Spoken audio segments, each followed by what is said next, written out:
In a moment that surprised many, former First Lady Michelle Obama delivered a moving speech during a Global Youth Empowerment Summit in Geneva. With sincerity in her voice, she spoke about Africa's potential and the urgent need for global unity, calling on African leaders to embrace partnerships, not pride, and focus less on resistance and more on reform. Her words were met with global applause, but in Burkina Faso, they sparked a fire. President Ibrahim Traoré sat quietly in his office that evening. The transcript of Michelle's speech lay before him. He respected her. He admired what she represented. But something in her words struck deep, a familiar, well-meaning tone that still carried the echo of paternalism. Traoré didn't react with outrage. He reacted with reflection. Then, with the resolve of a soldier in the heart of South Africa, he picked up his pen. That night, he wrote not a rebuttal, but a response, not as a president to a former First Lady, but as a young African leader to someone he once looked up to.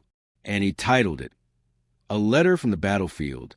President Traoré's reply was broadcast live the next morning from Ouagadougou. It wasn't rehearsed. It wasn't polished. But it was raw, real, and utterly unforgettable. I heard your words, Sister Michelle, he began, and I honor your journey from Chicago's South Side to the White House. But I ask you, what is partnership when one party always decides the terms? He spoke with sorrow, not spite. He described Burkina Faso's struggle, not just against poverty, but against a system designed to keep nations like us dependent. He described IMF loans with clauses that cripple development, peace talks that come with silent conditions, and investment deals where the wealth leaves but the suffering stays. You told us not to let pride blind us, he continued. But is it pride to want to own our land? To teach our children our heroes? To feed ourselves without permission from foreign investors? If that is pride, then let it rise like a flag. Across the continent, something shifted. Young people who had never watched a political broadcast tuned in. Mothers wept quietly. Elders nodded with the weight of memory. In his closing words, he didn't accuse, he invited. Michelle, if you truly believe in Africa's potential, then come walk with us. Not as an advisor, not as a donor, but as a sister. Come see our scars, not with pity, but with respect. The reply went viral in hours. Not just in Africa, but in Washington, London, Paris, and beyond. Commentators called it the most sincere African speech of the decade. Critics accused him of emotional populism. But what no one could deny was this. He had struck a chord the world had long ignored.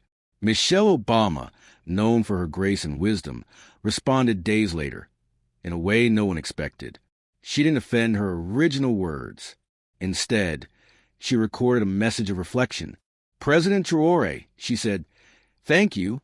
You reminded me that empowerment must also mean listening, truly listening, and sometimes stepping back so others can lead.